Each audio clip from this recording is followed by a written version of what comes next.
Hello and welcome, I am Razel, and today it's Sunday, so Sunday preview. And there is a fair lot to go through today. Okay, it's not that much, but there's a bit. So, what do we have? Well, first things first is the Flesh Eater Quartz army set. Now, when I look at army sets like this, I do tend to think several things, and my first thought usually is, what does it cover? Does it cover several different types of unit? And this one does. You have the, the mounts there. Let's just get these names. The Morbeg Knights, which is really cool. So you got something which is heavy and fast.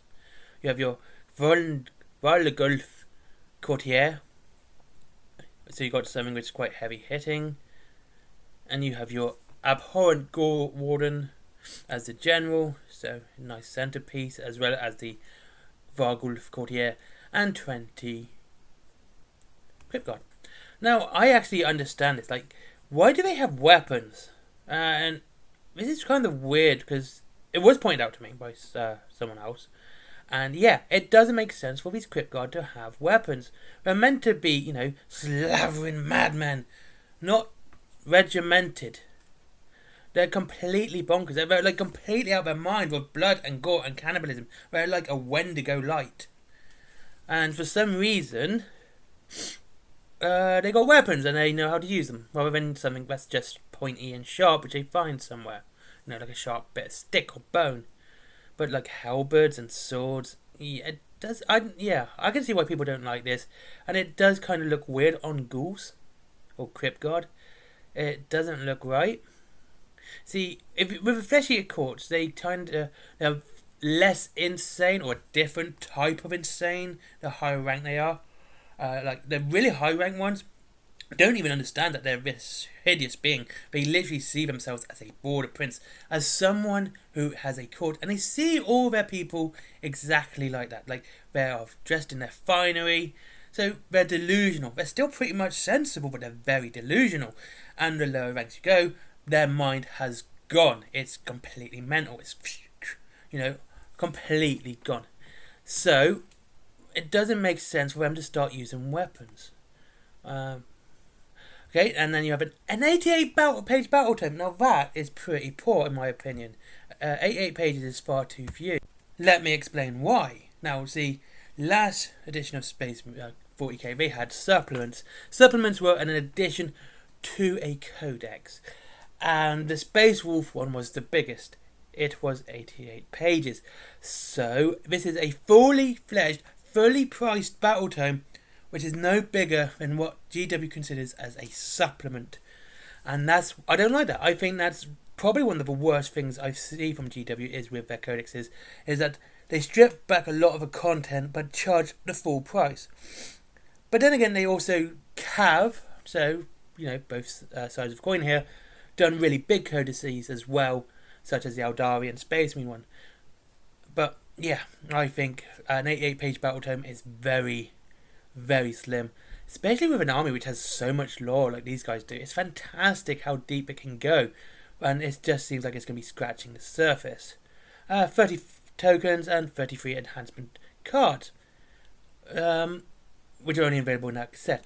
Although I do like that the fact that the artwork on the card is kind of how the leader sees himself compared to what he looks like on the actual box, which is pretty cool. Though I gotta say, I don't like the artwork on the box. I don't think it's a nice artwork compared to like the Cities of Sigmar one or the Seraphon one. They had nice artwork. It's really cool. This is just like Warhammer Age of Sigmar presents Manbat. Yeah, I don't like it. The box is pretty good. It's quite varied and diverse, which is what I like with a starting box. So it's a pretty good box in my opinion that way. And so there you go. That's the Flesh Eater Quartz. Next is the Mark IV Assault Squad. Now I was looking at this. Now to me this is going to depend on how much it actually costs. It is a 10-man box, and we only have 10-man boxes we've had for Age of Sigmar are the Terminator. Which means that if you have enough chainswords, if you have 10 chainswords and 10 bolt pistols running around, you can pretty much just end up buying a tactical box plus 2 packets of jump packs And there you go, how's your father? If this is around £45 to £50. If it's a sensible price, he says, hoping, and probably not going to be, it might be worth getting this on. So this one to me is entirely dependent on how much it costs, because for some reason, again, why are they not in running poses? Like, these are assault marines, but they're all this really static pose. If you look at like the Sanguinary Guard, or even some of the older jump packs which you had, they were so kinetic, lots of movement, really nice for a jump pack squad. This just looks like the usual Mark armor, just with a different part on the chest, as well as a jump pack, and the bolt gun and chainsword.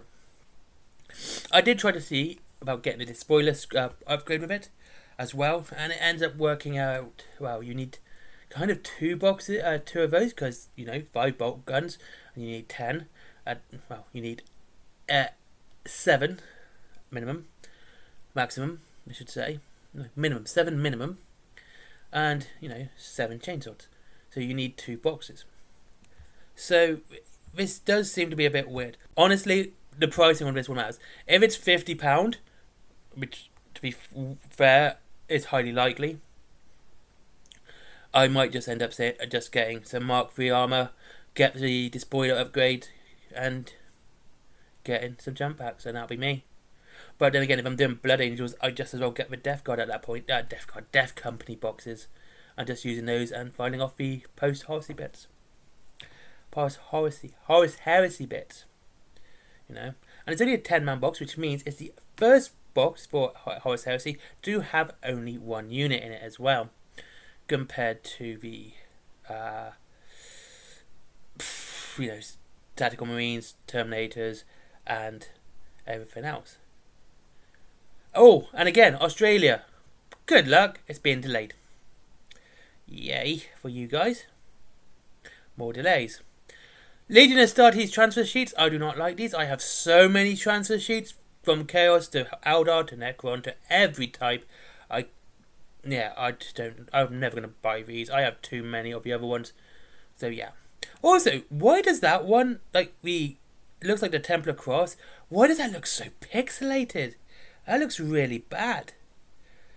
Yeah, their transfer sheets are just basic as you can make them.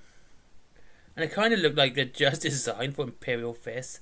Oh, and Sons of Horus as well. Again, I have so many of the others, it doesn't matter. Dead of the King of the Middle Earth now. King of the Dead and Herald's clear plastic. Ooh, that sounds good. It sounds like you don't have to paint it.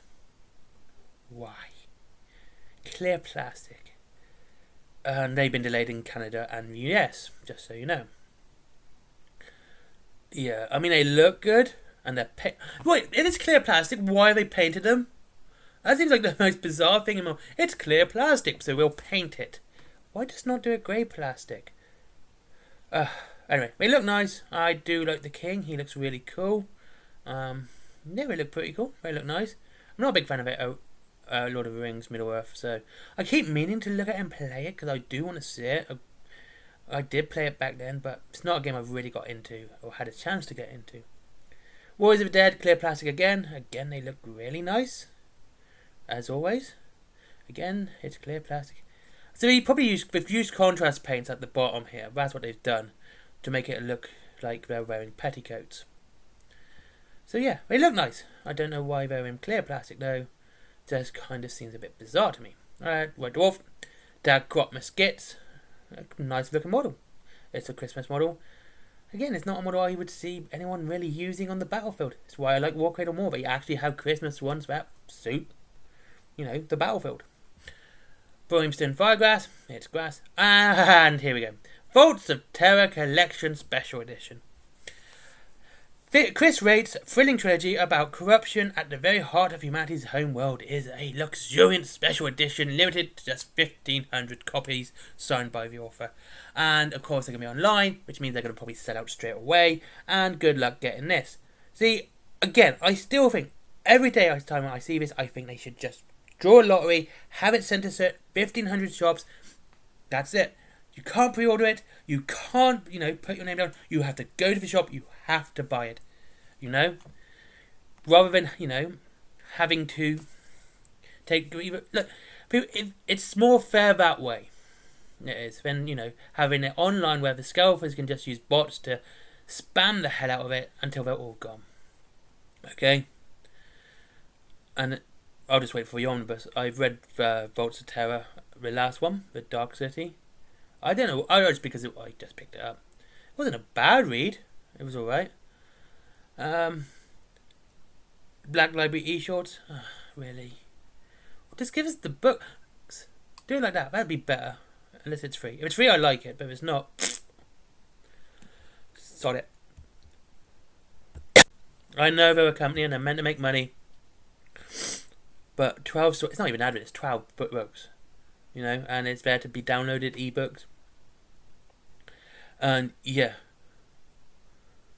So, I suppose it is what it is. There's a Horus Heresy there, some Age of Sigmar, some Warhammer 40k. So lots of different choices there. No Necromunda stuff though, that's a bit weird. Consecrated Ground, Zebra Black Templars, some Aegis, some Space Wolves, World Eaters. That looks like the 9. That looks like Adeptus Mechanicus. So it's mostly Horus Heresy by the looks of it. It's 1, 2, 3, 4, 5, 4 Horus Heresy. 1, 2, 3, 4, 5. I know it's mostly 40k. But yeah, I'm not a fan of ebooks. I like reading a lot. I prefer to read proper books. Anyway, there you go. That is today's Sunday preview. It's not too bad. The Flesh Eater course is alright, except, you know, FOMO and all that nonsense as well, so good luck getting that. Though I have seen the Cities of Sigmar one is still available in certain shops. I've also seen the Seraphon one as well out in the wild, still ready to be bought. And I guess it's about £120, you know, so hopefully you can get that. It's not too bad. I think that it depends. The Horus Heresy armor is depending on how much it'll cost. If it's like the £45 to £50 range, it's just as well at this point. Get the just the normal tactical marines. Get the Mark III. Get the spoiler arms to cover that up, and get, you know, the jump packs as well. So then you get a squad of tactical marines with it, and that'll be it. But yeah, not too bad. I quite like it. It's alright. I wasn't going to be all brimstone and fire on this one. Well, thank you very much for watching. I hope you enjoyed this video on a Sunday preview. It's not too bad. Thank you for watching. There's a link to Wayland Games down below if you wish to save some money on your Warhammer. Up to 20% and free delivery after £20. There is also Forbidden Planet for comics, geeky stuff and all that cool stuff as well. You know, Funko Pops, whatever. Toys, DVDs, anime. My merchandise. And honestly, I'm not even doing Patreon anymore. I just can't be bothered with it, to be honest with you. So the link's going to be there. I'm just not going to update it, just so you know. And that's it. And of course, as always, I like your support. I like you guys watching, and like leave a little conversation down below as well, like you guys are quite good at doing. And I'll see you all again in the next one.